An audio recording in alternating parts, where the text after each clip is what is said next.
with Multicopter Warehouse. I'm one of the original founders of the company, and now I primarily just work in the marketing side of things. But we have a great show today to talk about drones in basically construction and the different products and how they're going to work to improve efficiency and productivity.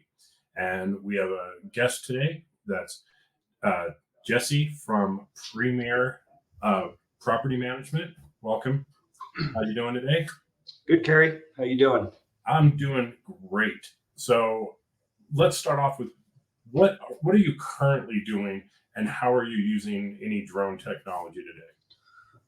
Well, we've got a few different companies. We've got an excavation business called Premier Landworks. We've got a general contracting business called Premier Buildworks. And we've got a management company called Premier Property Management. So we're using drone technology in several formats. Our Earthworks uses it, in partnership with our Trimble and Cap machines. So we've got GPS technology on board our machines. So we may drone a site and be able to get accurate estimating and then transfer that data as the job develops into our, site tech and onboard technology. Our property management company uses drone technology in quite a few different avenues. We will do a property inventory, an aerial of a home. We'll get the roof examined. A lot of the homes that we manage are, 5,000+ square foot homes. And to get, accurate information of what that roof really looks like, the condition of it. We're doing a lot of re-roofing here. So we'll provide drone footage, before and after to the client. And we use it a lot for before and after construction projects. So we'll, shoot the project before, during, and after, and really get perspective and depth of, the scope and process of, whether it's a new home or exterior construction or, large landscape. And then we're also able to, we do a lot of, ponds, big, large site work, and to have that GPS, the drone technology and take that into GPS is very, it's making us more efficient, profitability and productivity is increasing. Excellent. Now, you're going all the way from the beginning of a project way to the end of a project with using drones in different ways. So let's kind of start at the beginning of a piece of land. So you're going to be doing your estimating. So that's going to get you things like cut fill analysis. How much dirt do you have to take out? How much dirt do you need to move in? Things like that to improve the accuracy of your quotes. Am I getting that correct? Sure. Yeah, having accurate cut fills is changing, the accuracy of estimating. And we can actually be a lot more competitive because you're taking some of the guesswork out of it. And then during the project, you're using it to monitor the progress of the excavating and where that project is going. Is that correct? Sure. Okay. With the excavating company, are you often having to measure stockpiles and things like that? Mm-hmm. Are you using the drones for the stockpile measurement as well? Yes. I mean, we don't actively have our own drones, so it's more technology that people are providing for us. So you're outsourcing the drone service right now? Yes. Oh, okay, excellent. Yeah, there's room in it for both. There's the drone service providers out there and companies like yourself who eventually adopt it and have someone on staff that are doing it. So it's interesting to hear that you're using a service provider. Sure. Uh, what do you know what products that they're using today, or are you familiar with the hardware? I am not familiar. Okay, so there's a number of different uh, products on the market today, and it kind of goes up.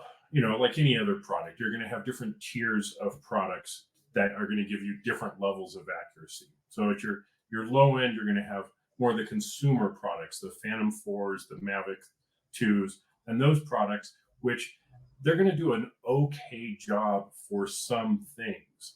But when you want to move up into a higher level of accuracy, and this is things you're already familiar with, using GPS positioning, Lidar systems, and products like that, that's going to certainly step up the game a lot.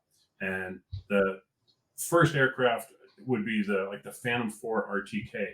That's going to kind of get things started with high level positioning using a ground station or an N-trip network, VRS or TopNet Live to get that absolute positioning.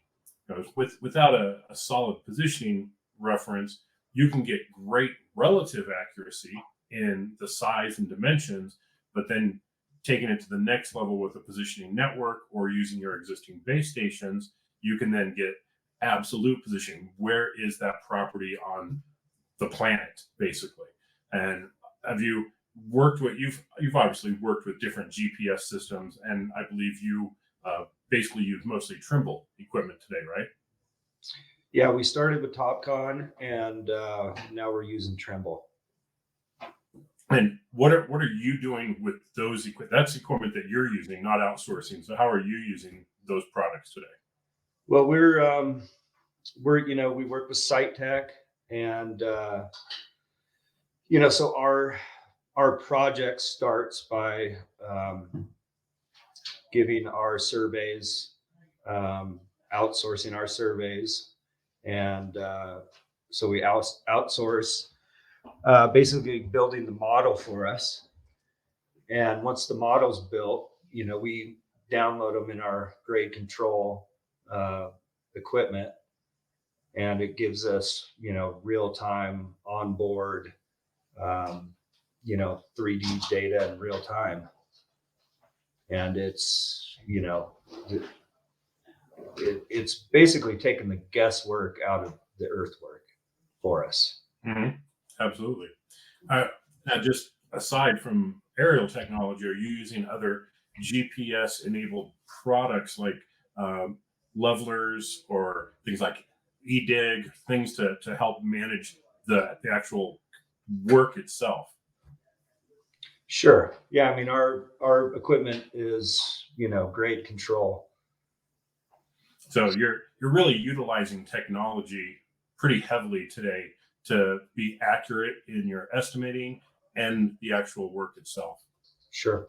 Oh, that's good. It's always I always like to talk to people who have they're really more progressive than the old style with strings and things to the old fashioned way, but really using the data that you have to do the work as accurately as possible is really fascinating to me. I'm not on the construction side, but I get that those technologies.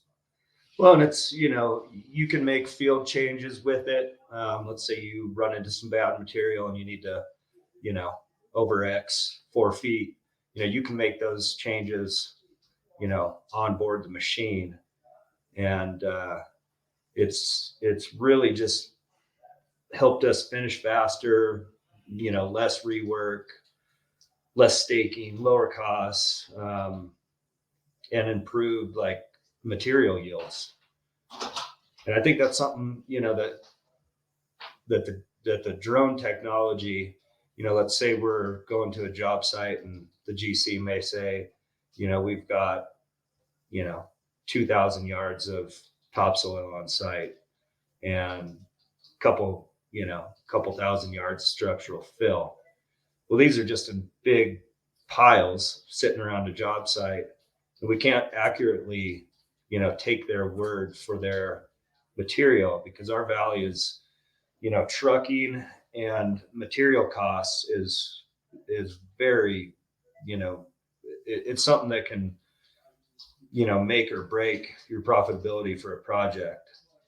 So, taking someone's word or your eyeball on a stockpile of material is, not a great way to accurately, approach a project. So would you say that, well, I mean, obviously you basically said it, but using the drone technology and that data, it's really improved the accuracy of your estimates right from the beginning and help you manage the project. So uh, did you feel that this really gives you a strong competitive edge against other companies right now? Yeah, I think our estimating is, because it is accurate. Um, you're not taking a survey, um, and doing old school takeoffs anymore. Your cut fills are, accurate to the quarter yard, which is, if you're doing multifamily, large commercial dirt work, those, and we're going down, we're putting this technology on, as simple as a residential home dig, because the costs definitely outweigh, um, the cost to get this technology on board. Your efficiency and productivity, even on a smaller job, is worth the investment. So one of the primary things is preventing cost overruns. Sure. That definitely sounds like a key thing for any company, because that's when things are going to start costing. It's when you're going to start irritating your clients. That's when things start going bad, right? Mm-hmm. So now, what format are you getting the data in from the service provider, and what are you doing with it once you have it? Well, I guess that's beyond, um, you know, beyond my scope. To tell you the truth, my field guys know more about the technology that we have on board than I do, because they're using it every day. Yeah, yeah. Um, It'd be interesting to know. Do you know what software you're using once you have the data and manipulating it to get that analysis of the cut fills and stockpiles and things? I don't. Our lead guys, Mackenzie and Dustin, are kind of the gurus on this technology, and I'm slowly, learning it from them, because they did the schooling and do all of our estimating, and and then are in the field with it as well. So, because I do have multiple, companies, I find myself getting stretched thin, um, and sometimes catching up on the back end. Okay. Well, let's take a quick look at a video here and see how some of the technology is being used today. Imagine a new world, effortlessly digitized by an airborne Lidar system. Today, meet the ZenMuse L1, a payload that combines the powers of both Lidar and visible light. It enhances the 3D data capture capabilities of drones and enables you to recreate the world. The L1 integrates a LiveOx Lidar module, a survey-grade camera, and a high-accuracy IMU on a 3-axis gimbal. It has a detection range of up to 450 meters, and the fusion of LiDAR and RGB data produces effective true color, high-density point clouds at the centimeter-accurate level. Infrastructure assets like bridges, power lines, and towers can be modeled precisely by the L1, so you can operate and maintain them safely and efficiently. Good stuff. In heavily foliaged areas, Its multi-return capability can penetrate vegetation canopies and capture point cloud data of ground features, as well as bare earth. Extract the vegetation point cloud to acquire information such as tree count, canopy width, and height. The remaining ground surface data can then be used to generate highly accurate digital elevation models for topographic maps.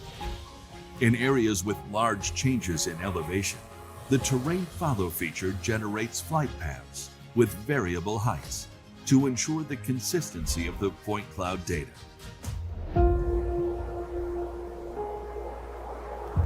Nighttime rescue missions in complex terrains have always been difficult. The L1 lets you view point cloud models in real time. Mark points, lines, and areas of interest on the live model to measure and annotate. You can verify fieldwork quality immediately and gain critical insight for on-site decision-making.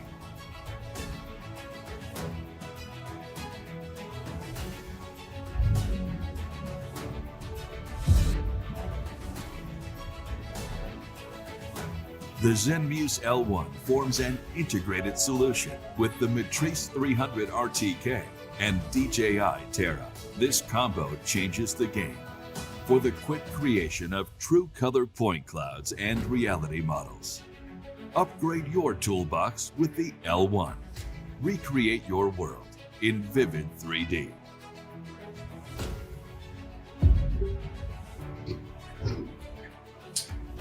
Okay, so that's talking about the new DJI L1 Lidar system. And before we get too much in the weeds there's really two types of technologies that are used for aerial mapping or surveying. There's photogrammetry and Lidar. And photogrammetry is a series of images, photographs that are taken, overlapping, and then stitched together. And then using some algorithms, it can actually create 3D models out of that. And photogrammetry is a great technology. It's been around for a long, long time. And that's what we're going to get on products like the Phantom 4 RTK or even the consumer drones. We actually can do it with the H20 and H20T cameras. And you actually can do it with the L1. It does have a regular camera on it. There's a higher end camera just for photogrammetry called the P1, which is a very high resolution camera. But I'll talk about that one in a little bit. So understanding the difference between photogrammetry, which is just a bunch of images, photographs, and Lidar. Lidar is basically a laser system that's sending out pulses of laser and then looking for the reflection off of a surface, whether that be a leaf, a blade of grass, the ground, a building, whatever. Now, there's an advantage in Lidar in terms of physical accuracy. Being a laser-based system with millions of points being taken all the time, you do have a high level of accuracy. What you don't have is a high level of photorealism. Photogrammetry, being based on photographs, is going to look more realistic. It's going to look like you're flying around in 3D space, or a straight down version, which is just going to look like a huge photograph. So there's pros and cons to both technologies, and you can use photogrammetry for the things that you've already mentioned, the cut fill analysis for stockpile measurement, the roof inspection. All those things can be done with photogrammetry, but in some cases, dealing with Lidar is going to have an advantage. And the main advantage is when you're dealing with foliage, because if you're doing a photograph looking down at something, it's probably not going to see underneath a tree or underneath a bush. It's going to see it as a solid object because of just the resolution. With a laser beam going through it, if you stand underneath a tree and look up and you can see blue sky, well, then that laser is going to penetrate all the way down to the ground. So Lidar is typically better for places where there is foliage already, and you can get through that down to the bare ground. So both of them have advantages and disadvantages in that. Did that make sense, Jesse? Before I go on, did that explanation of the two really make sense to you? Yeah, I guess my question would be, does one copter have both technologies on board? So great question.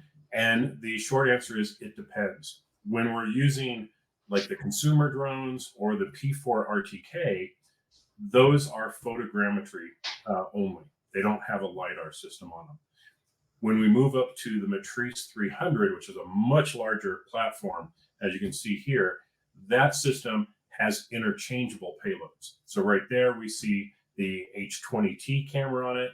We can just unscrew it, put on the P1 to do photogrammetry. We can swap that out for the L1 to do LiDAR data. So very easy to swap those payloads around. Now, you can't fly both of them at the same time. They're just too big for that aircraft.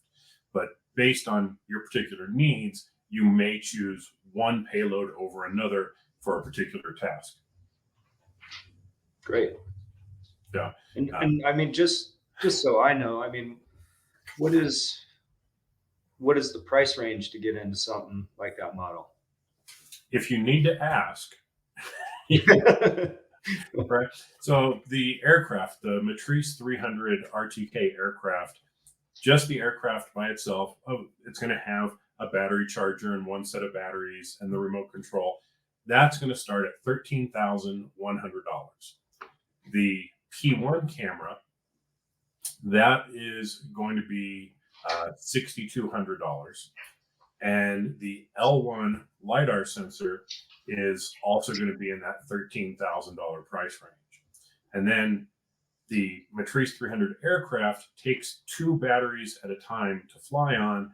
Each battery is $700, so you're $1,400 per set of batteries. Generally, someone's going to have 3 or 4 sets of batteries. So if you wanted to build a do-it-all platform with the aircraft, both sensors and everything, you're going to be in the basically mid $30,000 range. Okay. Now, if we turn the clock back just even 2 years, even a year ago, really, to just buy a LiDAR sensor that can go on some drone, that LiDAR sensor was going to bottom out price-wise at about $150,000. So we've seen this dramatic reduction in size, weight, and price in this past year with the L1, making it a truly, depends on how you look at it, but a much more affordable platform than was capable of being used in the past. And the software, the integration, and the how you set up the missions is significantly easier than it was before, making it much easier for a company like yours to take someone on staff and train them up on how to use it versus always having to go out to a service provider. Not that I want to knock those service providers. Sure. They do a great job. But sometimes you just want to be able to have someone right then and there who can do it and help make those immediate decisions. And do you do online training for that, or in the field training, or how do you get people up to speed on? So a lot of it depends on the software that you're using and your workflow. But we have a training center here. We're just south of Denver, Colorado. So we bring people in here to do trainings. Sometimes we'll go to someplace, someone's company, to do a training for them. Sometimes you just need a little bit of workflow because you already have some of those pieces in place, and you just need to know how do you get the data from here to there. And sometimes that can just be a Zoom call and get you up to speed real quickly on what that process is. Sure. So there's no one answer that fits every company. So if we were to have some sort of issue, there's generally someone you can get on the phone to field your problems. Yeah. So when you're working with Multi-Copter Warehouse, you're going to be assigned a specific salesperson for your particular region, and that person is very skilled in the aircraft, the software, the processing, and can pretty much answer those types of questions and help keep you out of harm's way, so to speak. So our staff is very knowledgeable on that, and it's one of the things we pride ourselves on is having the staff on board. Now, just as a reference, the L1 and the P1 with DJI, these are considered their geospatial products. And in order to sell these products, we have to qualify as a geospatial dealer and prove that we have the staff on board that can answer those questions and help customers. So we're one of very few companies that can actually sell this product. Interesting. And I guess one other question that we run into quite often here is, our office is located in the Aspen Airport Business Center. So our valley has a lot of flight restrictions for drones. Mm-hmm. Is there, beyond the, kind of the homeowner edition, do you have more clearance with these copters? I'm not going to say that you have more clearance, but as you go through the process of becoming in order for someone on your staff to fly, they would have to have what's called a Part 107 certificate from the FAA. So they got to go pass a test, and it covers things like airspace and rules and regulations and that type of stuff. Now, once you have that license, so to speak, you should at that point know how to get past some of these restrictions. Everything is possible, so to speak, unless you fly next to Centennial Airport, in which case, no, it's not possible. But most other places, it is possible. And there's several different processes that can be at play depending on the area. In most cases, you're simply using an app on your phone and saying, here's my flight plan. Here's what we're going to do. At this time, we're going to be at this altitude for this long. And generally within 10, 15 seconds, you have authorization to fly. And then you're kind of good to go at that point. If it's the next higher level of airspace and you're too close to an airport, well, you might not get it through that system, which is called LAANC, LAANC.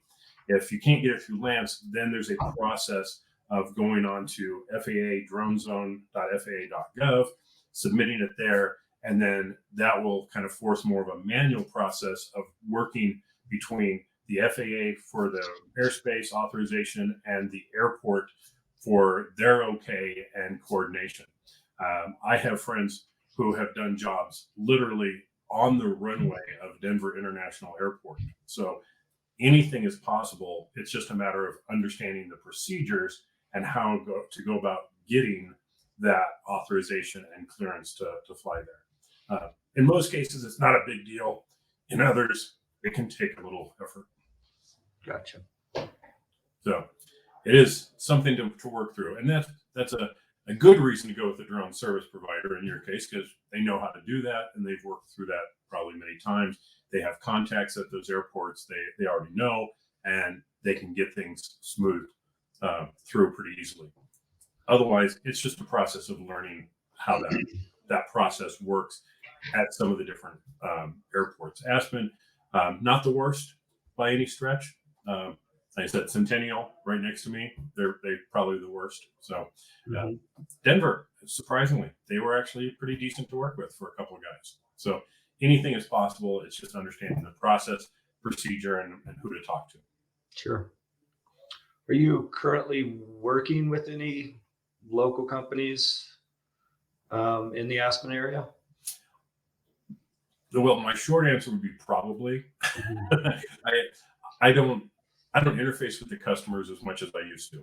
So the ones that I know specifically, my specialty has always been in public safety.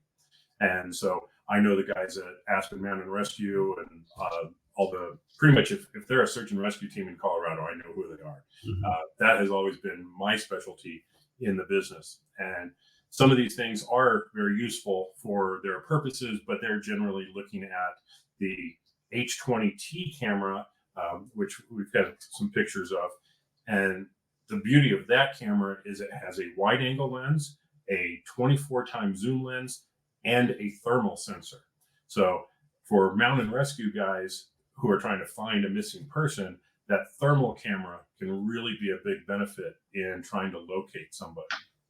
Now, in the construction field, that camera can also be used for certain inspection applications where you're looking at heat.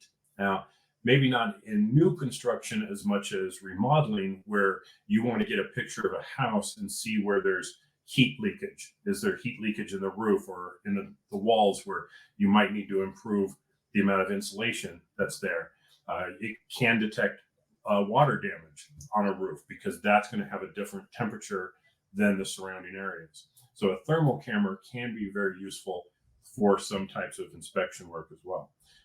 Generally for your average contractor or construction or excavator, you're not going to use thermal. But in those applications where you're inspecting something, thermal can be a big advantageous tool. Sure. Yeah, a great thermal image right there. And you can see there's heat leakage on that second floor, and certainly a lot of heat leakage on the roof, indicating where some work needs to be done to improve that. So it's a great tool for that type of application. And if we were looking at that roof and we saw a real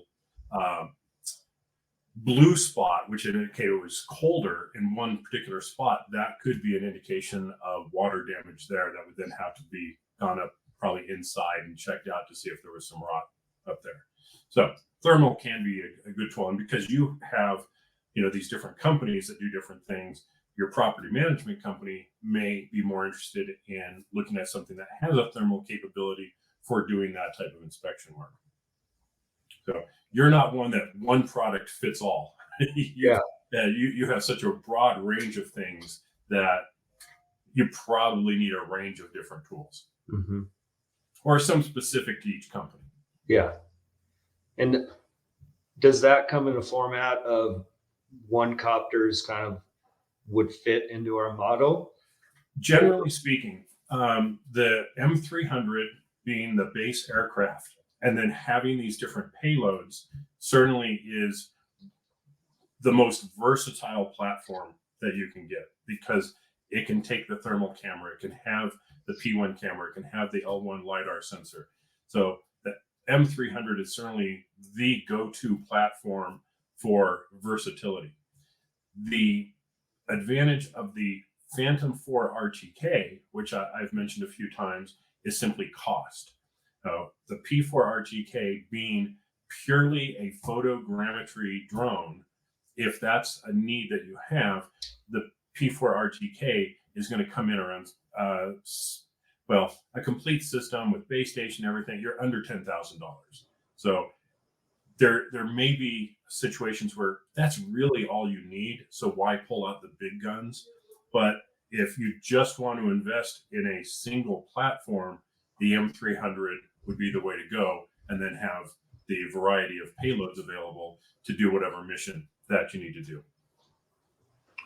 And we were touching on this earlier, but the compatibility with, TopCon, Trimble, the transition of technology, is that something that's difficult to do?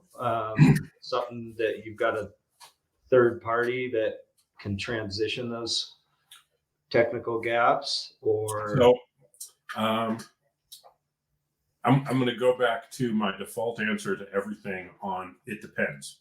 Yeah.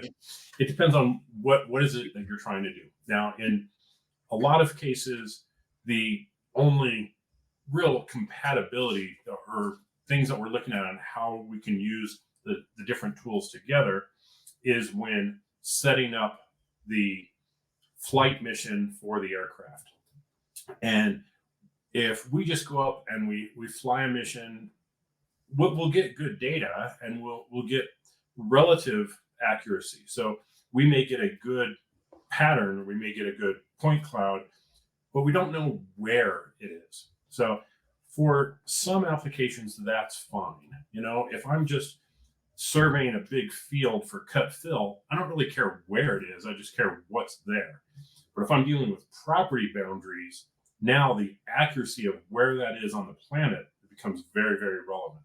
And that's when we need to put down some ground control points and have them marked with a very high level of accuracy. Now, that's where you can use existing equipment that you may already have. Trimble base, yeah, you're using Trimble, right? So you could use one of their rovers, which is going to be much faster to walk around, mark each control point on the ground. Maybe you're putting out 3 to 5, depending on the size of the area, and getting those marked very quickly with Trimble equipment versus trying to do it with the DJI equipment, which is actually really slow. I mean, you're spending 20 to 30 minutes at each ground control point, and it's just not a very efficient way of marking those GCPs. Using your existing equipment, you can walk around and, a good Trimble rover can get its position in like 5 minutes versus 20 or 30 minutes. So it would be way more efficient to do that with some of your existing equipment. So yeah, this is a base station here. You're just going to go around, put it up, mark those control points, and then import that data into your processing software to kind of finish up the job there. Now, the data itself, now that also is going to kind of be a big, it depends on what you're trying to do. In most cases, you're taking the point cloud data and importing it into some survey software that you already have and being able to then do your measurements and analysis in the existing software. So there's standardized data that comes out of the processing side of the aircraft that you can pretty easily move into something else. And then there's third-party software that some people need for other types of processing. So there's people that use Pix4D Survey for dealing with the Lidar data, or Pix4D Mapper for doing the photogrammetry. There's Pix4D Fields if you're doing agriculture work. There's a number of different applications that will put the data into a format that you can then move into whichever software you're already using. So that's one of those things that my guys would help figure out is what format do you need, and then how do we go from the memory card on the aircraft to usable data in your software. So that is kind of where we step in and go, all right, you're going to need this, this, and this, or it's just going to do it for you and you're good. Let me show you how that's going to work. So it kind of depends on the situation and what software you're using, but we'll help figure that out. Okay. And does Trimble provide a drone as well? Would that be a competitive? Or I don't remember if Trimble has their own product anymore, but they were working with other stuff. But they're familiar with the DJI products. And if you say, well, this is what I have, I'm going to be using a DJI P1 for photogrammetry or an L1 for Lidar, they'll be like, oh yeah, just import the LAS file into this, whatever software you're using. They probably already know how to do that. Yeah.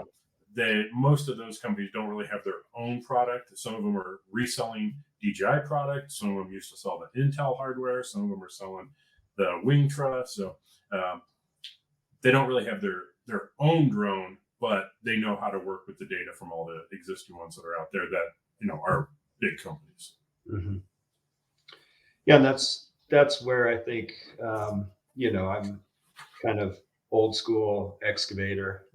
Just the taking myself out of the comfort zone of the transit and takeoffs and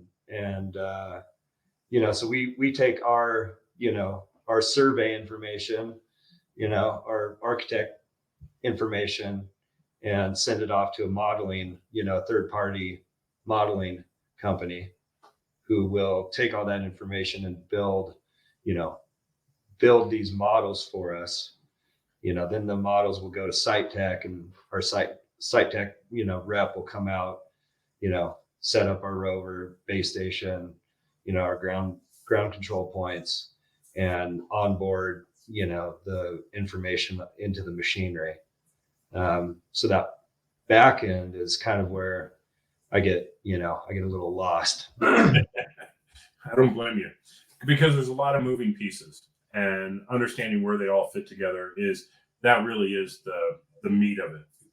Getting the aerial data, I mean, even I can do that. Yeah. Doing a cut fill analysis, I have to leave that for someone else. I don't know how to do that, but I can measure a stockpile. I learned how to do that. So, well, I mean, I would assume our same modeling guru, his name's Preston. I think he's actually located down close to you guys, but we would probably take that same information if we didn't, want to rack our brains on how to develop it. He could probably take that information and just do it, yeah. You just need to find out what workflow he has, and then we can recommend the right processes and maybe software to get that done and help get you on your way.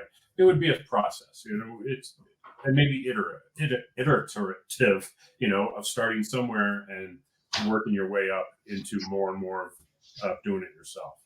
In the end, it would probably be a nice cost savings, but you also have the personnel. You have to have the people there who have the time to go out and do it versus doing their existing jobs. Yeah. So, did you have any other questions on the hardware or the systems that are in place? I hope I covered the payloads pretty well and explained the differences. I mean, I think you need to kind of understand, what the needs are for the clientele. And that's kind of why I was, we've got such a wide range where it could just be, photo images that we're taking, but also the cut fill data, I think would be, very efficient for us, whether it's, before a job or during a job, or just understanding those values and taking the guesswork out of it. Yeah, definitely. We'd love to talk to you some more. I just want to do one last point before we close things up for today. I did talk mostly about the L1, but I want to cover some stuff on the P1 very quickly here. The Phantom 4 RTK, as I mentioned, that's a great photogrammetry camera, very simple to use, a lot more affordable. But the P1 camera, one of the things that it does that's different is, instead of just pointing straight down and doing the images like most aerial platforms do, this particular camera has a feature called Smart Oblique. So as it's flying, that camera is actually spinning around. It does a shot straight down, and then it spins around, getting more images.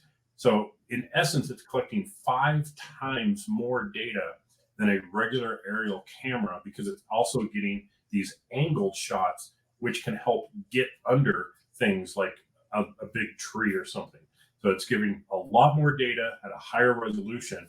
So when it comes to photogrammetry, that's why this one is really a mission purpose built camera. It's designed for photogrammetry, in doing it in a way that other cameras don't do. So I didn't want to fail to mention that, because we talked more about the L1. But Jesse, thanks for joining me today. Love hearing about your business and the different things that you're doing. And hopefully this gave you some insight into some of the different products and things that are out there that we may be able to help you with your business. Yeah. Thanks, Gary. Appreciate it. All right. And all you out there, thanks for joining us. And hopefully we'll see you later. Again, you can always reach me, Carrie K. Garrison at multicopterwarehouse.com. And again, thanks, Jesse. It was enjoyable. And hopefully we'll catch some of you guys out there later. Sounds good, Gary. You have a good day. You too.